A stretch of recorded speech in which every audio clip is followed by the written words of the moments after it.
nanohub.org. Online simulation, and more for nanotechnology. All right, hello everybody. So welcome to today's webinar on standalone stretchable device platforms for human health monitoring. This webinar will be conducted by Dr. Larry Cheng. Larry is an associate professor here at Penn State University, main campus. His email is provided below. This webinar is hosted by the NAC Center. So NAC stands for the Nanotechnology Application and Career Knowledge Center. And this is a resource center as a part of the National Science Foundation. It's an ATE regional center for nanotechnology education. It's a subsidiary of the CNEU, which stands for the Center for Nanotechnology Education and Utilization, based in Penn State's College of Engineering in the Department of Engineering, Science, and Mechanics. All right, my name is Zach Gray. I am with the CNEU along with Vishal Saravade. We will be your host today. And then our presenter, again, is Dr. Larry Cheng, who is a professor at Penn State. So I'm going to go ahead and turn it over to Larry for the webinar. Okay, thanks so much, Zach, for the kind of introduction and the nice invitation here. It's really my great pleasure to be here and share some of the recent results we have been doing at Penn State in terms of the stretchable sensors and device platform for health monitoring. And before I get started, I just would like to thank all of the efforts from the students who did every single piece of the work. I just get to be here and talk about them. And they have been fantastic before COVID and after COVID. And they made a huge contribution together with the funding support we have received over the years. And now let me move on to talk about this type of wearable devices that can be flexible and deployed onto the skin surface. And this is the type of device that can be easy to integrate the human's body. But of course, this is probably not the proper reference. But if we look into 1930s, Dali had this famous painting, The Persistent Memory, where the watches, the devices are perceived to be soft and deformable. And nowadays, we know that's much easier. If you think about the bark of tree, it's really bulky and rigid. But if you think down that to a piece of paper, it becomes very flexible. So that's really a trick that we can apply for every single material. Even silicon chip and many other things, or if you think down the material to a few tens of nanometer, it becomes something like a spaghetti noodle. And of course, that's not something sufficient for our application when we would like to apply that onto the curvilinear geometry, like the heart, the different internal organs, the skull, the fingertip, the joint area, and the much larger deformation and the curvilinear geometry will make that to be very challenging. So that's why we also explore the stretchable structure, and that serves as the key to make the device to be stretchable and eventually transfer onto the target geometry of the complex shape. So the idea is kind of simple as well. If you think about straight wire, it's not going to be stretchable, but once you make that into a spring geometry, it becomes stretchable. You can stretch that and unfold the geometry. So the idea got to implement it here. We use not only the silicon-based electronics, but also make them into this island device. And they are interconnected by the wavy serpentine, pretty much like the spring. So if we stretch along any direction, the spring will unfold and come the large deformation applied to the system, avoiding the breaking down of the device. And this is working over multiple cycles, as you can see in the video, where the LED light is on all the time without degradation. And this can also be applied onto the skin surface for us to capture all the vital information. It can be useful for example, human-machine interaction, like the device on the skin to capture the vital sign, like the muscle signal, where we'll be able to modulate the flying of the drone wirelessly within the room. Since here is only a few simple commands, we'll be able to control the drone, take off, fly forward, make a rotation, and come back, land on the ground. And this is kind of a noisy video. So let me just show you the very first few seconds, and then we'll move on to talk about how this concept can be leveraged to the health monitoring. If we replace the battery with LED, you get to use the stretchable LED for illumination for optogenetics operation. And you can use this for many other sensors, in terms of hydration sensor, skin sensor, to track the tissue that go into opposite direction of growth to develop into cancer cell and many other things. And you can also monitor the temperature, and also the temperature array will allow us to do the mapping of the temperature variation, and also to capture the blood flow underneath the skin surface.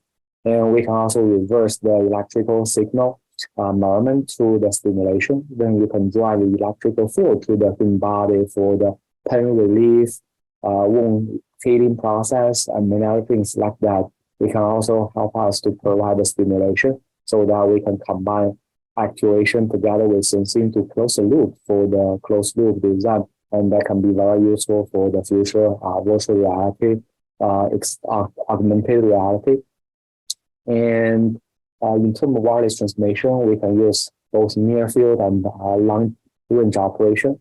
And near field communication can include the so-called NFC chip, and they can be very effective for the operation of the data and energy transmission up to a certain distance, about 1 or 2 centimeters. So it provides a natural security, but of course it's limited to that certain distance. And if you want to go further, you probably need to use something from a radio frequency antenna and many other things I will be sharing momentarily. And in terms of system integration, we can integrate sensors with wireless circuits, so that we'll be able to demonstrate, for example, smart electronic eyeglasses and the gas sensor to analyze the breath, the skin perspiration, and to integrate everything onto the internal organ like the heart, the bladder, so that we can model the cardiac function, the bladder function, and in the disease condition, we'll be able to trigger that to get the urination and everything restored in terms of the function we would like to have for that particular organ. But looking into the future, what we are more interested is not really on the individual level, but also to the population, because that's more meaningful in a way that we can get information across the particular population and to get a baseline analysis and be able to have much better informed decision for that disease, like no stakes or treatment options. And we can also do personalized medicine, because you get to know the baseline of the individual and also get that compared with the population in general. And that being said, we have been focusing on these 3 different research thrusts. One is the nanomaterial composite that can give us the highly sensitive and selective detection of biomarkers in terms of something we can detect from the biofluids, whether that's from blood, sweat, interstitial fluids, we'll be able to do that. And the other component is a low-cost manufacturing approach. We would like to make sure that it is easily scalable and also low-cost, so we will be able to make that widely available and make that accessible for everyone to use. And the third one is to integrate the sensors with wireless transmission module in terms of energy and data and get that into a standalone system. But of course, the battery and the power source will be another key area.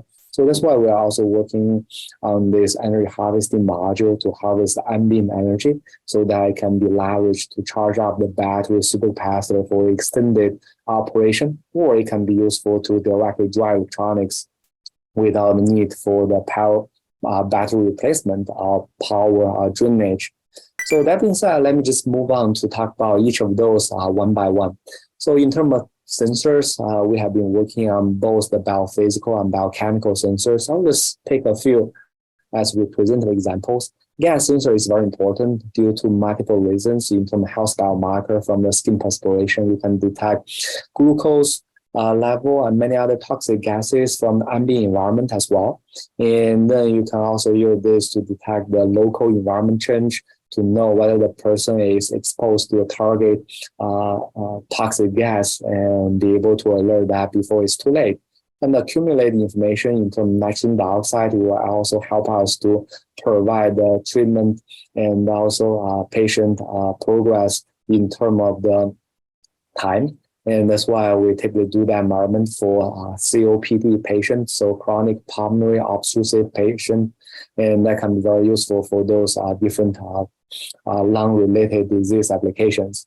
And because we are more interested in the detection of the gases biomarker from this local environment, we would like to have this on the human body to capture the local gas environment rather than that is fixed in the building of the particular location. So that being said, we have been very interested in these wearable gas sensors.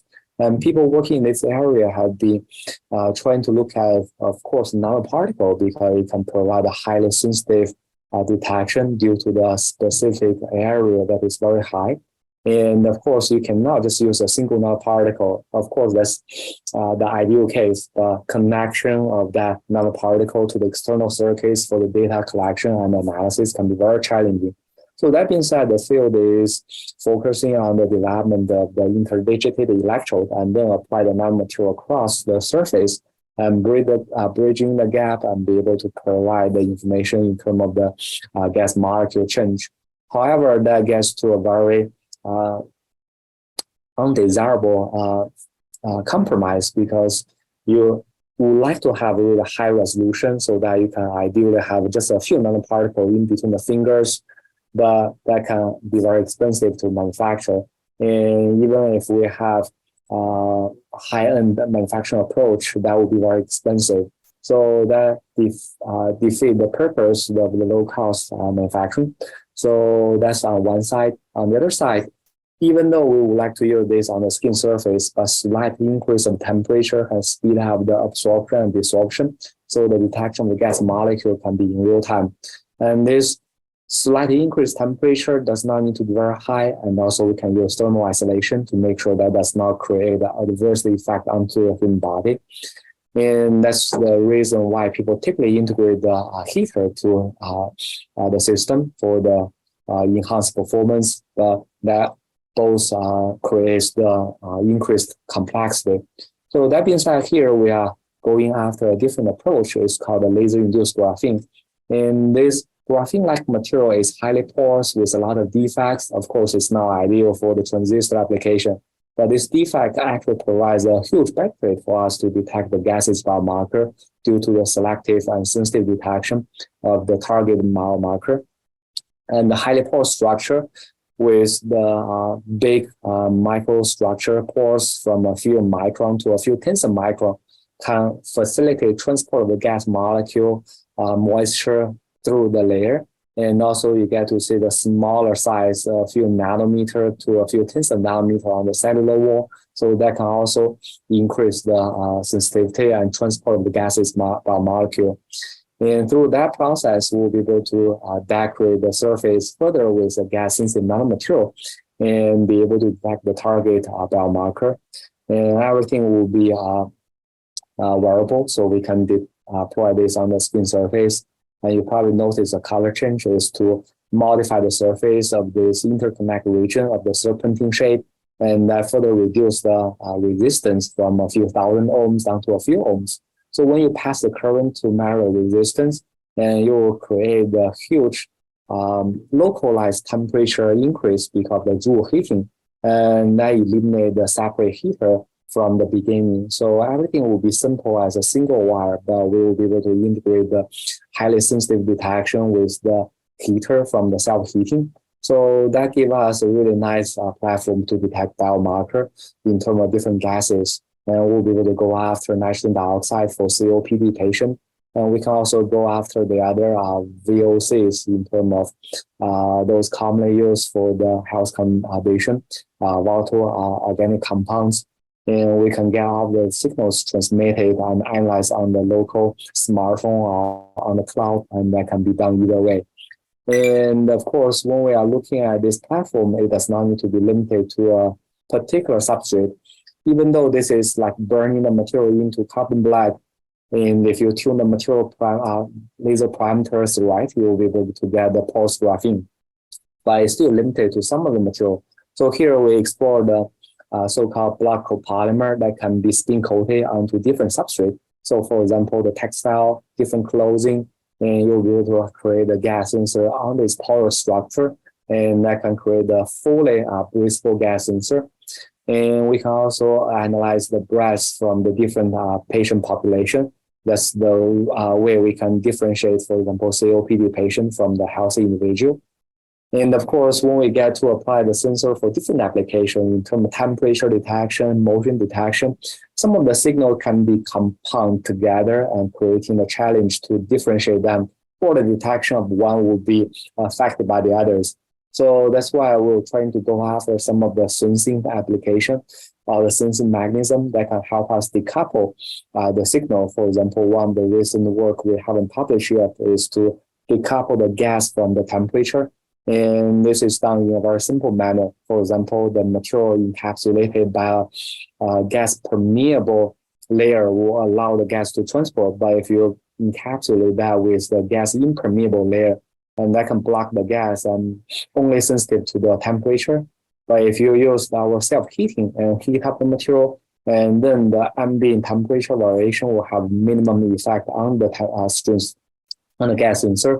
That's the time you can detect the gas in a very highly selective manner. On the other side, we can also detect the glucose or the other biomarker from the sweat. And to do that, we have to do the electroplating process. And this is very challenging, to be honest, because the rough surface, the highly porous structure, just prevent a uniform coating. So that's why the students here have tried different parameters, different processes, and to optimize everything so that we can still maintain the highly porous structure, but also create a rapid, uniform, and sensitive coating layer. And here we use gold and nickel, and the compound provides a highly sensitive and selective detection of the glucose. At the same time, they can be low cost from this electroplating process. And we can further integrate this with a microfluid device to collect the sample of the sweat and analyze that at the target location. And this is really the optical image of the device on the skin surface. We can detect the current density and correlate that information with the glucose concentration. And we can further modulate the morphology from the foam onto the fiber to further enhance this sensitivity. And speaking of the sweat collection, here is one represent example where we can take the sweat through the inlet and get that routed to different chambers for analysis of pH, glucose, or different biomarkers. And in a traditional design, two outlets or two openings will be needed. One is for the inlet to get the sweat into the chamber, and one is the outlet to pass the liquid out. But with both openings, will increase the evaporation and reduce the accuracy. So here we introduce the hydrophobic valve that can help us collect the sweat with just one opening. And the process is very simple because everything else will be hydrophilic. So the sweat will naturally whack onto the surface. And this is a schematic on the top. And this is the actual image where we get the biofluids to go into the chamber gradually and fill in the chamber eventually. And then the pressure will build up and to be a level that is very close to sweat pressure. It's about 2.4 kilopascal. And if you design the bursting pressure or the opening pressure of the valve to be slightly smaller than that value, and you will burst open the valve and continue to move on to the next chamber. So that's what we see here. If you have multiple chambers, and the sweat will be collected sequentially in each chamber, and there's minimum mixing in between the two. So that's why you see only the white dyed water in the first one, and there's only a blue dyed water in the third one. And by using this color change, you can also do the measurement in terms of pH or the other biomarker as well. And without electronics, you will be able to directly see the color change. Of course, you can also use smartphone to detect the RGB value and create that information in a much more accurate manner with the corresponding change in the biomarker. So that can be done either way. And of course, the idea is really based on this valve where we can allow the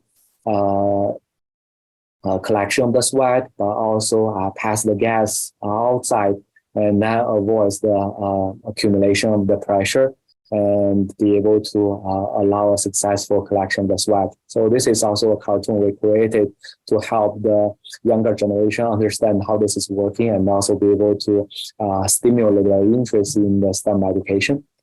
And moving on, let's talk about some of the surface modification. If we want to work with the sweat, we probably want to engineer the surface in different manner, hydrophilic versus hydrophobic, where you can modulate the sweat to be collected and analyzed in different manner in different location. But on the other side, we can also combine this idea to create a much more accurate sensor. So for example, this super hydrophobic sensor can be very useful in the highly humid condition, but the small moisture or water molecule can still condensate on the microstructure and to damage the super hydrophobic structure. So that's why here we combine that with the highly conductive MaxSync layer, and that provides the way for us to drive just a small voltage and to create the local heating. And that Joule heating creates a very large temperature increase and drive off the moisture outside. So the MaxSync layer, as we can see, without heating, will just accumulate a lot of water molecules, and then the thickness will be increased. But if you will increase the temperature through the Joule heating, and it can maintain a really robust structure. And so from that direct comparison, in the relative humidity of 70%, if you don't have heating, and it's going to drift quite a lot in terms of the signal reminder, but if you have heating, it's much more robust. And we can do the humidity and water moisture in sensitive detection of the motion. That's really something more useful in all weather condition where the people can engage different activities. And furthermore, let me just switch gears slightly to talk about the radio frequency antenna for the wireless transmission of data over a much longer distance. And this can be well beyond a few centimeters of the NFC, but rather go into tens or hundreds of meters away. And in the past, people have been using this mostly as a sensor, because this is different from a sensor in terms of stretchable design. Because if you design a stretchable sensor, as long as the sensor is not broken, you will still be able to get the sensor to work to detect the temperature, biomarker, and different things. But for antenna, it's going to be a different story, because stretching will change the dimension, and the antenna will be operating at the resonant frequency that is roughly inverse proportional to the dimension. So if you stretch the antenna will be operating at a smaller resonant frequency. You can shift out of the Bluetooth or the radio frequency range you are operating with, and that's not going to work. So that's why with this resonant frequency change, people use that mostly for a skin sensor or temperature sensor, if you use that to be induced by the temperature. And here we can do that same thing. And of course, use our stretchable design to create a patch antenna. And we have much higher radiation efficiency, close to 90%, which is about 30% higher than the others. At the same time, we can have much more accurate detection of the motion. But that's really not really the end story, because we want to design this to be robust for the wireless transmission of data.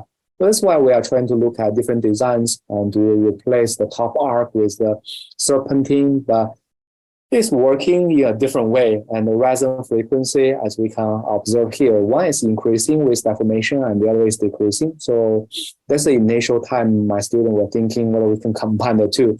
And that's what we did. We create the arc and the arc itself with a lot of serpentine structure.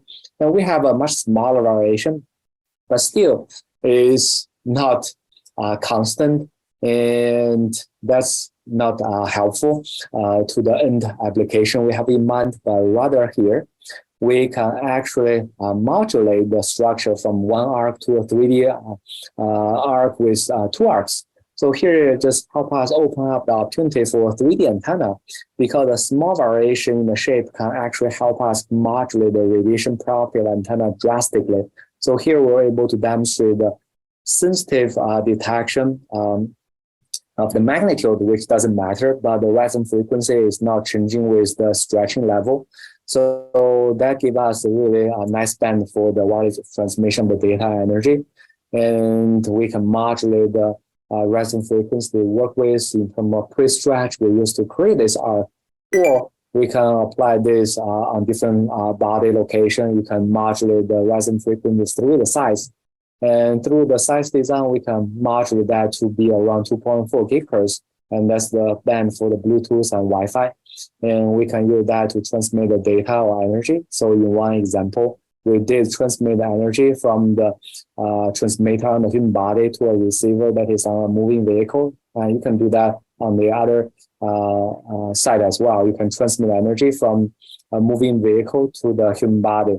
And this energy can be transmitted over hundreds of meters away. And the typical challenge with this type of antenna is a lot of absorption from the human body, because the water molecule inside the human body will also naturally resonate around 2.4 gigahertz. So a lot of energy will be absorbed and leaving a very minimum one for the powering of the device. And here we use the design of this patch that can allow us to have minimum effect from the lossy tissue of the human body. So that's why we get to see the performance in the on-body case is pretty much the same as the freestanding case. And next, we can further modulate the shape from symmetric to asymmetric. Even this small variation can help us further enhance the performance in terms of average received power to be bumped up by 50%. And the data packet loss rate is reduced by 50%. So we'll have much more energy transmitted and lower error rate from the data loss.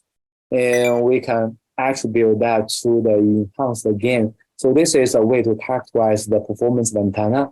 In the 2D case, the peak gain is about like 1 dB. But if we change that to a 3D antenna, it got increased by about 50%.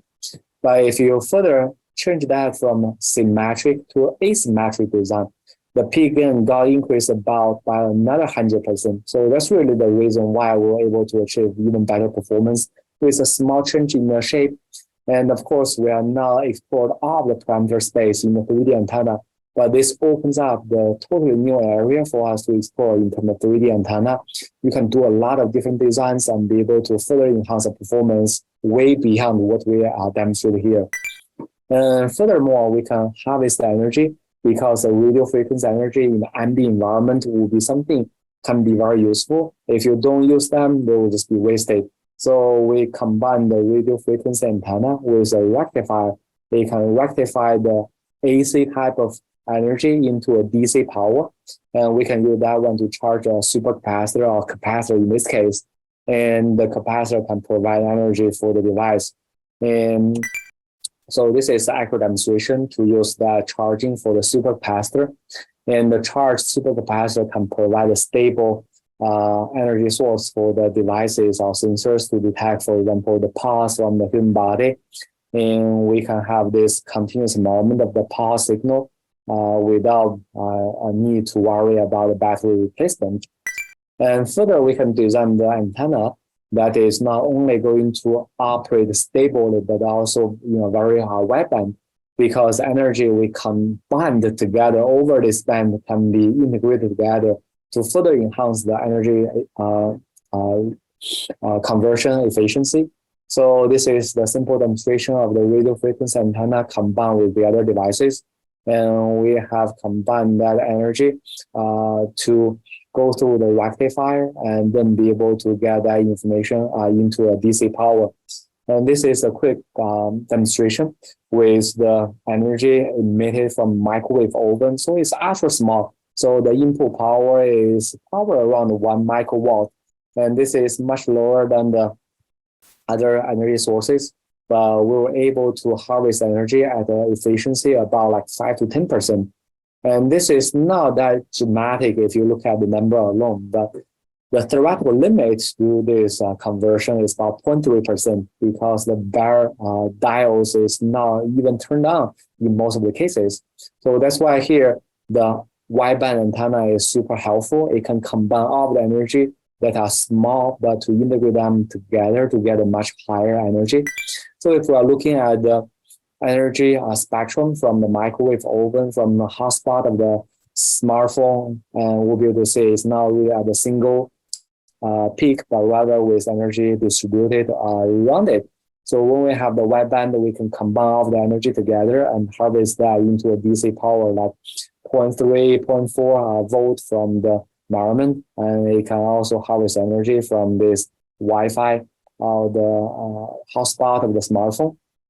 And of course, if you have much higher input power and with ambient environment, it's probably 1 microwatt. I think it's negative 30 to negative 40 dBm if you do the conversion of the unit. And if we have much higher efficiency, if we have much higher input power, like the 0 dBm, so that's like milliwatts also, and you can have efficiency up to 60 or 60%, 70%. So in practice, if you are working with the device in the office space, in a building, and you can have much higher efficiency to charge up your electronics, wearable devices in a very short period of time. And of course, the 3D design can also help us enhance the performance, and that's really something similar. So I'll just skip this one, and then probably leave some time for a question in terms of the things we have presented so far. Excellent. Thanks, Larry. So yeah, if anyone in the audience has any questions, please do let us know. Okay. So are there any ways to store the data with the stretchable sensing element on the body? And would you please comment on the stretchable memory elements? Yeah, excellent question. So currently, I think most of the people have been working on the wireless transmission of the data. So in a way that to get the data transmitted onto the smartphone or data logging device directly. Not much on the direct storage of the data. But on the other side, this can be very beneficial because if you can store the data, analyze the data on board, you don't need to transmit all the raw data, and that can be power efficient and save a lot of energy. And so there's also a separate effort where people start to work on the memory-based device for data logging. And that is not something we have done so far, but it can be done because the stretchable structure I introduced is a relative uniform and universal strategy, and it does not need to be limited to any materials. And you can use all of these structures to work with, for example, the semiconductor materials, conducting materials, and dielectric material. So it's easy to use the same structure to create a stretchable memory device, and then combine that with the circuits we have. On the other side, there's also other efforts to combine the memory device together with the processing unit, where you can do the processing at the same time. And that's really something very promising and to be integrated. But again, here, the system is certainly very complex, and the design of the elements and the integration of these different elements into the complex system can be a bit challenging because we want to make sure the device is small footprint, and then you can not only apply that on the skin surface, but also potentially implant those inside human body to do the wireless transmission and data analysis of the condition that cannot be directly collected from the skin surface. And that actually gets to something I'm going to present next. But that's really something very interesting in terms of what we really would like to do. And that's probably something depending on the application. If you have a particular application, we can certainly design the system accordingly to make sure everything will be satisfied in terms of the requirements, and be able to design a system that works best for that target application. Awesome. Thanks, Larry. So yeah, why don't we keep going here with the presentation, and then we'll field the remaining questions at the end. Sure, that sounds great. So here, let me move on. And here, let's get back to the previous things in terms of what we would like to do with the implantable devices. And for implantable devices is something very important and helpful, because we can detect the information from inside the human body. You can get inaccessible information that very challenging to detect from the skin surface, and the signal will be much higher, stronger, and the correlation you can establish is not something you can do with the epidermal devices. And of course, on the other side, there's a particularly unique opportunity if you can design these implantable devices to be biodegradable as well, because they can safely dissolve inside the human body after operation, and that can eliminate the second surgical operation to remove them. It's not only about removing the device that is there, but it's also about the foreign body response, where you have the implantable devices for a certain period of time, and they will just grow on top of the device. So physically removing the device is impossible, and that will create a lot of damage. So if the device can be safely dissolved after operation, for example, patient recovers from the surgical operation and heart transplantation and those different operation got successful and patient recovers fully, and there's no need for the device to be there. So safely dissolving the device can be super helpful. So from that perspective, we design electronics that can dissolve eventually, and that relies on the set of functional materials. For example, substrate, we have to use silk, PLGA, synthetic polymer, but there's a lot of those in from candy wrap, rice paper, and those type of biodegradable materials can all be leveraged. And for interconnects, we simply went to the drugstore and found out we are actually taking in magnesium, tungsten, zinc, and those type of conductive materials in our daily intake. And the challenge really comes from the electronic components in terms of the semiconductor materials. And the silicon is a backbone of the DNA of the modern electronics, but luckily, not every single material we use is this helpful, but silicon is biodegradable. It can safely dissolve in the biofluids in a very small rate though, and the degradation rate is about like 1 or 2 nanometers per day. But if you design everything to be a small thickness, it can be managed. So for example here, if we design electronics to be small in the thickness, it can safely dissolve after a few days, weeks, depending on the design. And more importantly, the silicon and the corresponding material we use in electronic components are much smaller in the daily intake. Because, for example, the silicon in our daily intake is about like 10 milligram, and the silicon we use in our device is about 3 microgram. So 1,000 times smaller of the silicon will create minimum adverse effect on the human body. And of course, if you have every single material to be biodegradable, the device may not even be functional. And that's why we want to make sure the device will be able to stably function for a certain period of time, say a week, a year, or sometime you have in mind, and then safely dissolve. So here, if we are looking at magnesium, it's not going to dissolve that slowly, but rather something will happen within half an hour. But if we encapsulate this 300 nanometer magnesium with 400 nanometer magnesium oxide, we can extend lifetime to about 3 hours. If you double the thickness to about 800 nanometers, it can increase lifetime to about 10 hours.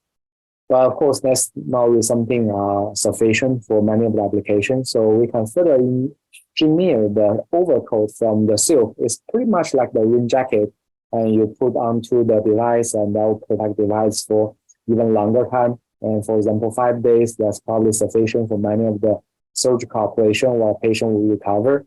And if one layer is not enough, you can do that over multiple cycles and be able to have much higher a longer period of time. But of course, something we have in mind is more on the environmental friendly electronics in terms of the smartphone that can safely dissolve. And in that sense, you are not creating electronic waste, but rather something you can create with a functional property during the lifetime. But after you get a new smartphone, the old smartphone can be simply flushed down to the toilet to avoid electronic waste. So from that point of view, we are a bit behind in terms of timeline, but the critical challenge is not really with this material, but rather if we use the pocket and how we make the sealing in between the edge, and so that the water will not leak through from any single reaction. So there are different ways to do that, and there are still efforts working along that direction. But yeah, the good thing is we are getting closer and closer in the past few years. And the device can be demonstrated in terms of all the complex device architecture and different device combination. But here the idea is to show we can do all of the single components from conductor, transistor, capacitor, inductor, and then in principle you can integrate all of this together into a platform for the demonstration. And this is the sequence of the image to show how that got resolved. We have seen the video, so we'll be able to skip that over. But if you design the circuits based on that material, we'll be able to detect, for example, the brain signal when you implant that into the brain or on the surface of the brain. We can monitor the internal pressure and temperature of the intracranial space. And you can also do that something similar for the heart and many other internal organs. And after operation, they can safely dissolve. And today, I'm just going to focus a bit more on a different manufacturing approach. And this is the so-called xenon light. And xenon light is very useful because it provides super high energy and is super fast to operate. and they can be very useful to center nanoparticles together into a conductive pathway. And this work with a lot of different nanoparticles because a wide band of this xenon light from 200 nanometers to 1200 nanometers in terms of the spectrum. So that's why you don't need to modulate the laser as the others, but rather here you can shine the xenon light over zinc, silver, copper, gold, and the other different semiconductors can be working as well on diverse substrates from glass, plastic, polymer. And this can also be low cost if you work with the roll-to-roll application. So this is super nice. And initially, we try to use this one for the application of zinc nanoparticle because zinc is biodegradable. We want to center that into a conductive pathway, but we find out the challenge with that is zinc oxide on the outside surface will actually be detrimental because that material layer is not conductive. Sintering will be hindered and also the conductivity will be compromised. So here, one interesting thing my student found out is when he use zinc nanoparticle and shine a xenon light, and the material will be centered in a very nice way and also get deposited onto the target geometry, whether flat or curvilinear in 3D geometry. And this is simply because only the zinc got transported onto the target geometry and the zinc oxide will be left behind. So it's probably easier to see from this SEM image with the zinc oxide on the outside surface, and we shine a xenon light, and xenon light will create a localized heating, and the heating will expand the nanoparticle in terms of thermal expansion, and zinc has different thermal expansion from the native oxide on the surface, so it will crack open the surface, and zinc with a lower evaporation temperature will be transported through the cracked surface onto the target geometry, and the zinc oxide will be left behind. So that helps us create a highly conductive zinc pathway, and also to get that deposit onto different geometries. And if you would like to work with that material, you can use the chemical exchange to transfer, change the zinc to silver or copper, and that can be very interesting to use for long-lasting devices. But let me just show you how this is working on the planar geometry, on the glass, the polymer, plastic, of the other different things commonly used in the lab. And we can also do this on a 3D geometry. And with the Karagami design of the carrier substrate, we will be able to transfer the zinc pattern onto the 3D glass beaker. And we're able to create the hydration sensor electrode for electrophysiological signal detection, dipole antenna temperature sensor. And the signal is very high quality to allow us to detect, for example, cold water, hot water, empty of the beaker. And you can detect the relative humidity of the ambient environment. And the dipole antenna can also transmit the data to the outside. And this is, of course, not only useful for the beaker, but also potentially useful for the other objects, because we can transform all of the daily objects into smart objects to create a smart Internet of Things, to get them all connected, interconnected with each other. And this is also working on a rough surface. For example, the zinc pattern can be provided on the seashell with a really hierarchical structure. And we can create the same batch of the electrode, temperature sensor, hydration sensor, antenna.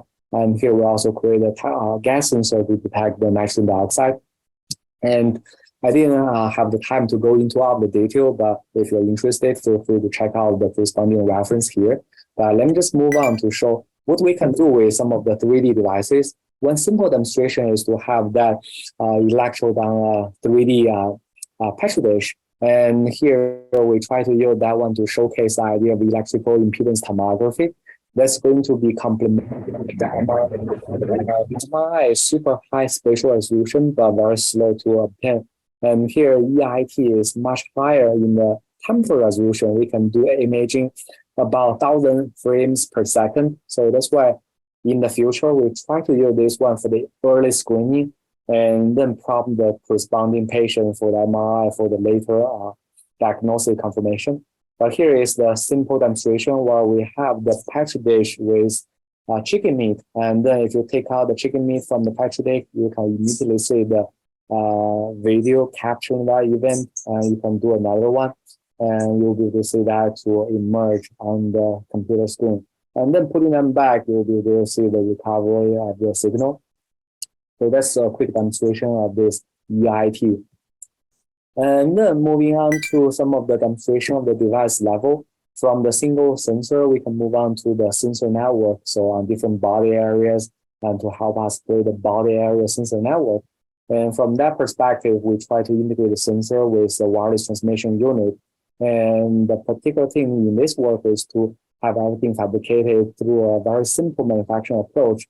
And the material is all based on silver nanoparticle. And silver nanoparticle is very hard to sinter because the temperature will have to be over 300 to 400 degrees C.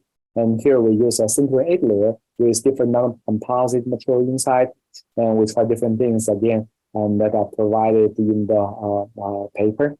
But the idea of that one is the sintering 8 layer with a very sticky material property will be able to fill the holes of the structure and be able to provide a smooth surface for us to integrate or print the circuits that you can do from direct printing, stamping, and different things.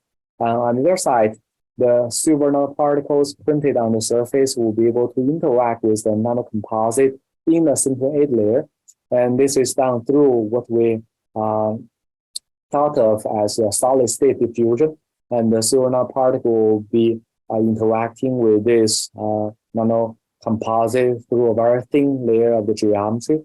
And that layer is about like 1 micrometer or so. So even though we disperse nanoparticle up to tens of micron, but only that 1 micrometer will be interacting with the sintering 8 layer and be able to get sintered. And this ultra thin geometry is really helpful because it becomes much more flexible. So we can not only do bending, folding, and origami design, but also to integrate our sensors and the wireless transmission modules on that piece of paper. And we can also do that on the skin surface.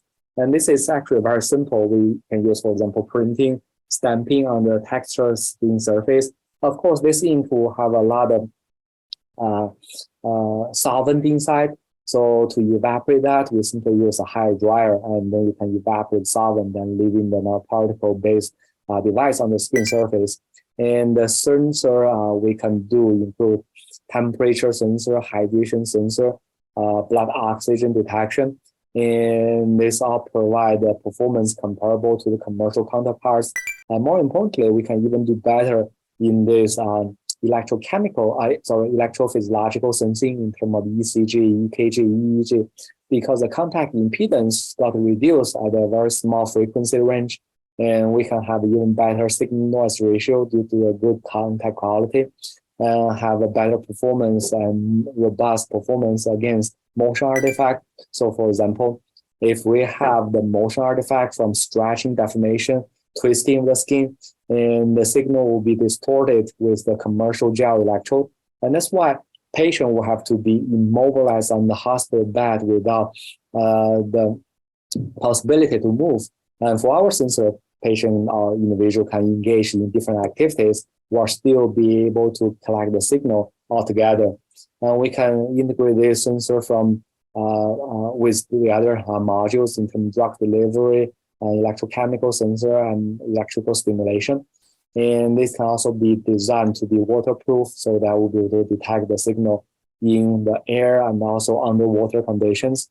And further, we can design everything to biodegradable, particular for that sintering 8 layer, because that is still so sticky, and they can provide better performance, but it's going to be very challenging to work with the child, like the infant or the elderly, because they typically have very delicate skin. So in essence, we designed this sintering 8 layer to be biodegradable at the elevated temperature.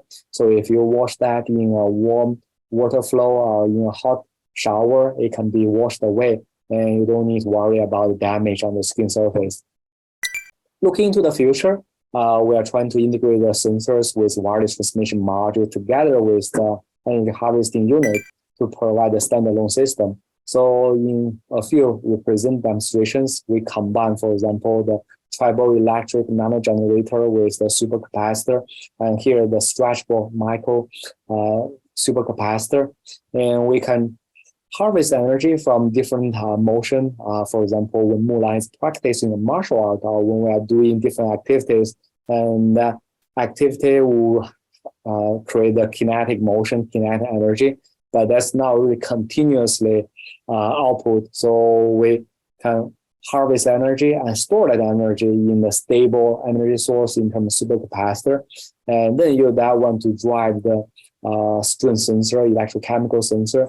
So this is one of the demonstration with everything based on the laser-induced graphene, and we can power the device with the supercapacitor as a constant energy source. And we can also use, for example, the other modules in terms of radio frequency energy, as I introduced before. So in the future, we are trying to develop this as, for example, a Lego-like platform. You can use different modules plugs onto the system platform and be able to harvest energy and power the device in different ways. And it can be easily adapted for different applications as well. And for example, if you have motion to drive the circuits and the person engaged in a different activity will be able to generate the power and be able to power the device and to operate for a much longer time. If that person is not moving at all, the power will quickly dry out. So that's really one demonstration to show what we can do in terms of this long-term operation with the standalone device system. But looking into the future, I think it's much more promising when we have this standalone system. We'll be able to deploy onto the healthy individual for healthy aging, and also on the different disease population, and be able to monitor the onset progression of the disease condition, and also to evaluate the treatment response on those individuals as well. So given the time I have, I probably want to stop here and to see if you guys have any questions. I'm happy to go into the detail that I didn't get the opportunity to get into due to limited time. And thank you so much for your time and attention. Excellent. Thank you very much, Larry. Really, really nice presentation. All of your visuals and your videos really helped me understand your research a lot better. So I thought that was really nice. We'll field one more question. If anybody has other questions, feel free to send them to us, and we will reach out to you and follow up on those questions. So would you please comment on the general types and the status of the nanostructures that are being explored in your stretchable electronics? Sure. So here I probably focus a bit more on the laser-induced graphene and its composite. And because that material is highly porous with the nano to micron porous structure, so it can not only provide the medium to transport the gas molecule, but when we get to use, maybe I can go back one slide here. When we get to use this material and composite for the different components here, for example, for the sensors, we can monitor the ECG with the electrode, with the strength sensor and pressure sensor to monitor the pulse, and the nice contact with the skin is very essential. And the highly conductive property is also very important because we want to reduce the power consumption. On the other side, if we're looking at the micro supercapacitor, and in general, we want to make sure this type of device is charged really fast and to provide high energy and power density. So in essence, the highly porous structure, and here is not the laser-induced graphene alone, but rather we can dope the material and also do the composite material design to infiltrate the material with additional